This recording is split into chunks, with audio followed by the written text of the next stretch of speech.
I hope you guys had a great week. We're going to pick up this week with where we left off last week, talking about Joseph. We talked about Joseph's pride, and Joseph's brothers were very jealous, okay, because he was favored by his father. And where we pick up this week, Joseph's brothers, because they were so jealous, they threw him in a pit, and they had planned to hurt Joseph, but one of the brothers said, no, we can't do that. Well, when he left, the brothers, there was a group of men who came by at that time. They were slave traders. And those brothers decided they were going to sell Joseph. And so we'll pick up here. The brothers, shortly after the other brother had gone, and we're actually picking up in the main part of our story will be in Genesis chapter 39, which is where the main part of our story today takes place, or most of it. So his brothers sell him to these slave traders who take Joseph to Egypt. They tell Joseph's father, Jacob, that Joseph has been killed. And Joseph's father weeps for him and mourns for him. It was very sad. And Joseph, the whole time, is really alive, but he's been taken to Egypt, where he was sold to a man named Potiphar. Okay? So in Egypt, Joseph was sold to Potiphar, who was the captain of the guard. This is the captain of the guard for the Egyptian king called Pharaoh. Potiphar saw that Joseph was wise and that the Lord was with Joseph. That's Genesis chapter 39 and verse 2. Because everything Joseph did prospered. Potiphar favored Joseph, so he made Joseph the overseer of everything he owned. Now Joseph, yes, probably got Joseph into trouble, but something's about to happen with Joseph. Joseph becomes humble very quickly, and I'm going to read to you the definition of humble so that you understand what that means. To humble, not bold or proud, expressing a spirit of respect for the wishes of another, of low rank or condition. So he became a slave. So he was physically at kind of the lowest rank. I mean, he had to work someone, and he had no choice in the matter because he was sold as a slave. So he became humble in the position that he held because now he was not a free man. Now he had to work for someone else, and he had no choice in it. But he also became humble in spirit as well. His whole life changed. He was taken from his father, from his mother, from all those, his home, everything. So it humbled Joseph very quickly. Joseph goes to live in Potiphar's house, but he found favor there. Okay? And we're going to talk about, into the kind of the main part of our story. Get there. Joseph did what was right. Joseph did what was right no matter what. Okay, we're going to talk about that. We're going to talk about what happened. Joseph had been humbled at this point. Now he's working in Potiphar's house. God had prospered Joseph because Potiphar saw the type of person that Joseph was. He saw how wise he was, how prudent he was. And so he very quickly gained a position in Potiphar's house. He was still a slave, but Potiphar put him in charge of everything. And so Potiphar prospered because of that. Okay, he became more wealthy, and things in his house were in order. But Potiphar's wife, there was a problem with Potiphar's wife. Let's read about that.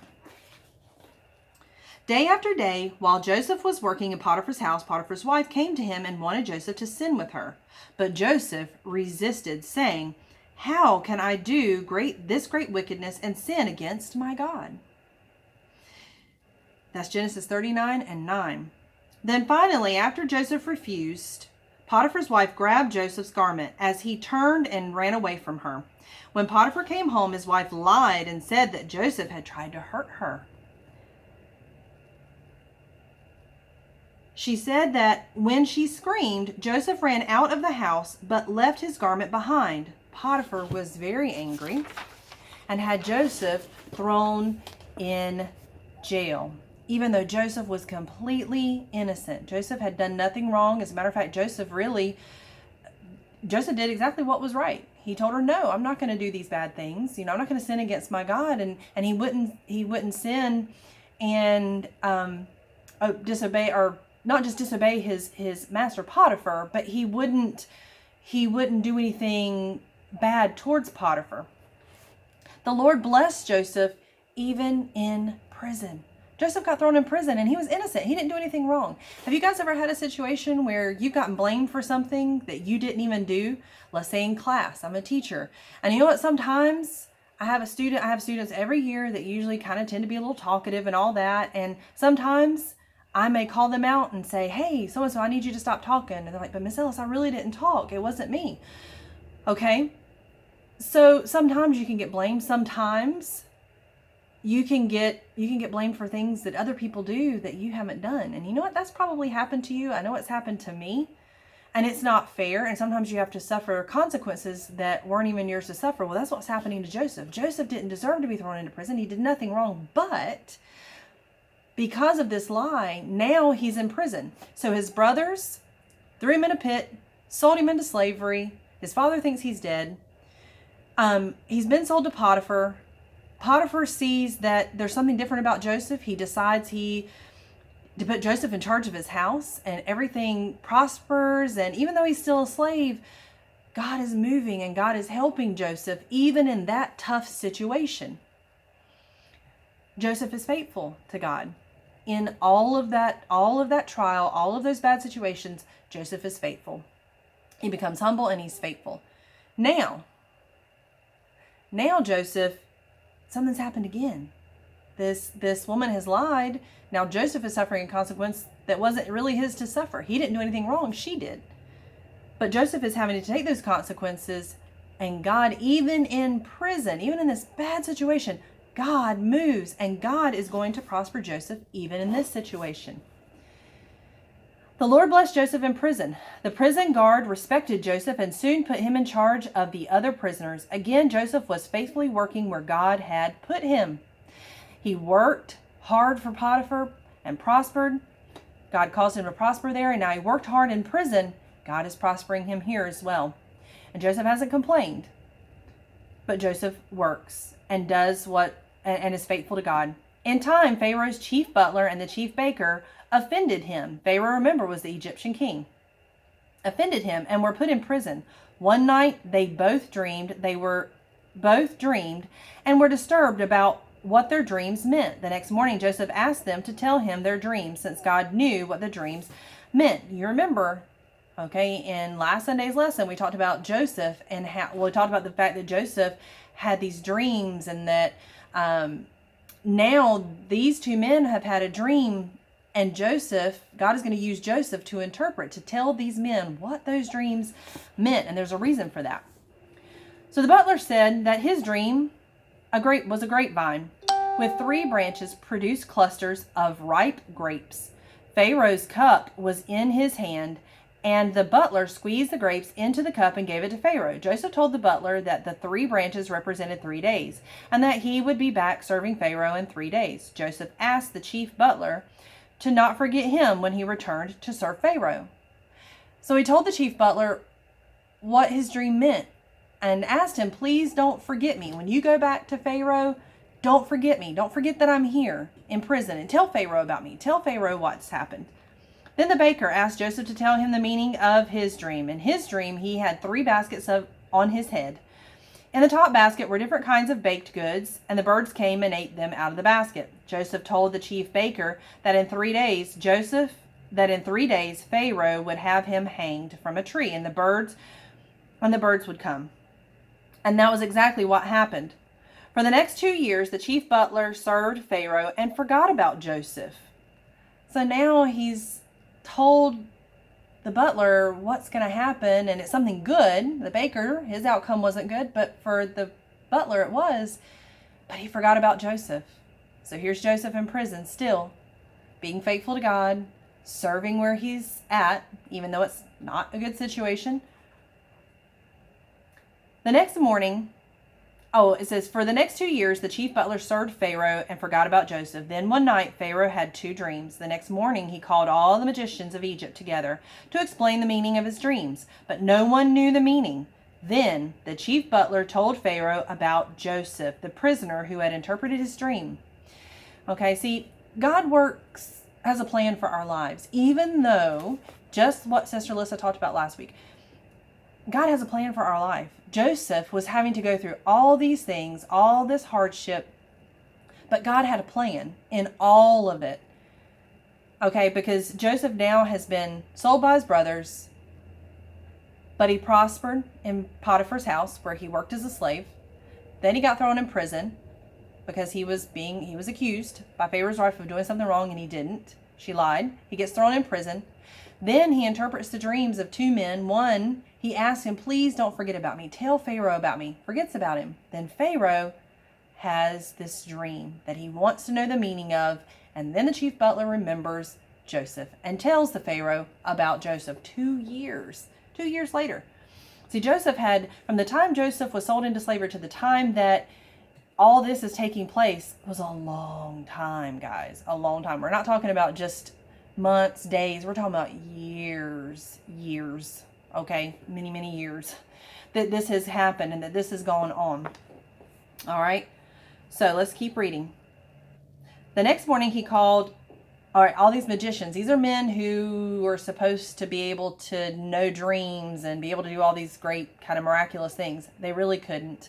Okay? Only God can do miracles. Only God can use people and do miracles through people. Okay? But God is where it comes from. Okay, these magicians didn't have that power. They didn't know God.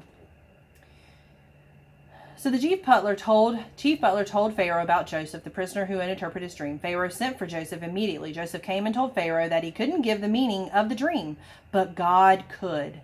Pharaoh told Joseph that in his first dream he was standing beside a river when 7 fat cows came out of the river and fed in the meadow. Then 7 thin, ugly cows came up out of the river and ate the first 7.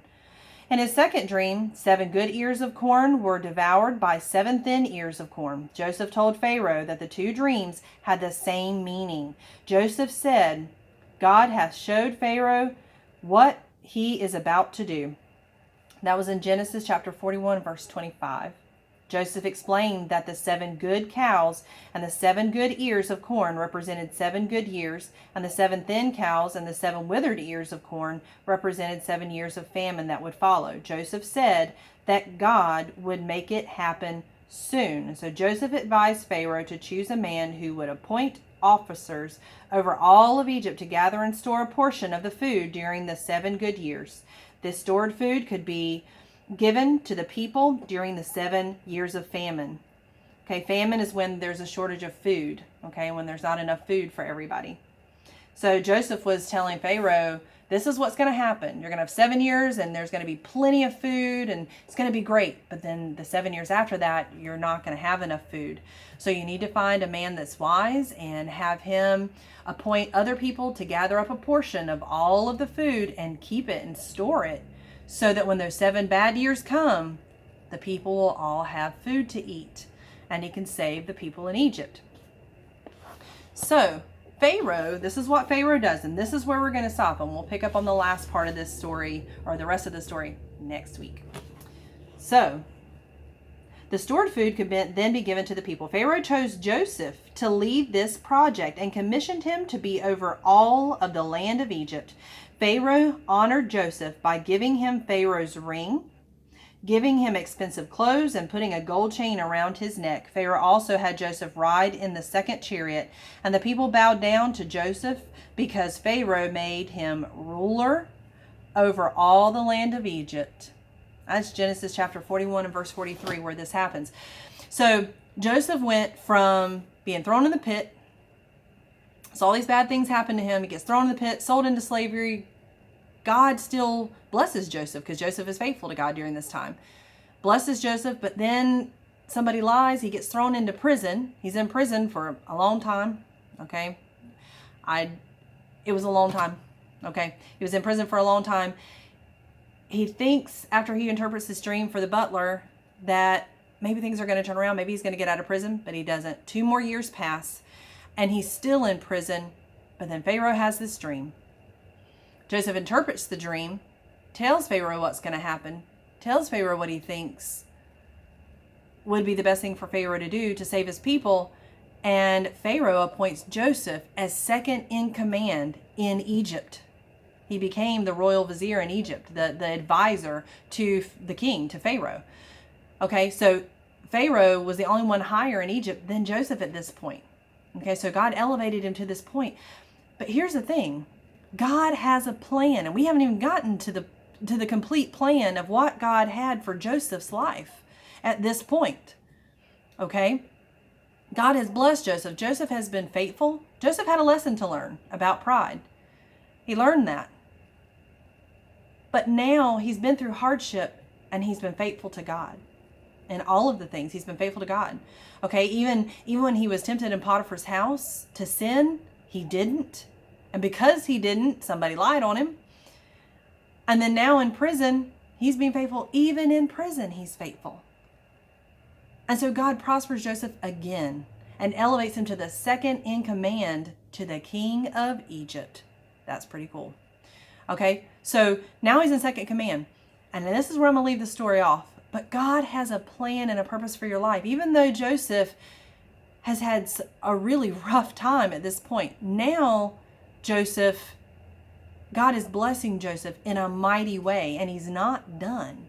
He's not done. This is where I'm going to end today. We'll pick it up next week to find out the rest of the story, to find out what happens and what God is going to use Joseph to do, because it's pretty awesome. God has a plan and a purpose for you, and what God is going to use you for if you will allow him. If Joseph had complained and Joseph had acted out and Joseph was not faithful to God, God wouldn't have been able to use Joseph to do anything great. But because he was faithful, because he worked for the Lord, and he didn't give up in his difficult situations. He didn't give up on God. He didn't give up and act out and get angry at his situation. And he could have. He very well could have. He was in a bad place. But he chose to be faithful. He chose to be faithful. And God was faithful to him. And God caused good things to happen even in the midst of the bad things. Okay? So he still blessed Joseph while he was a slave, while he was a prisoner in the prison, in the jail. And now God is going to use Joseph to do something mighty. God can use us to do something mighty.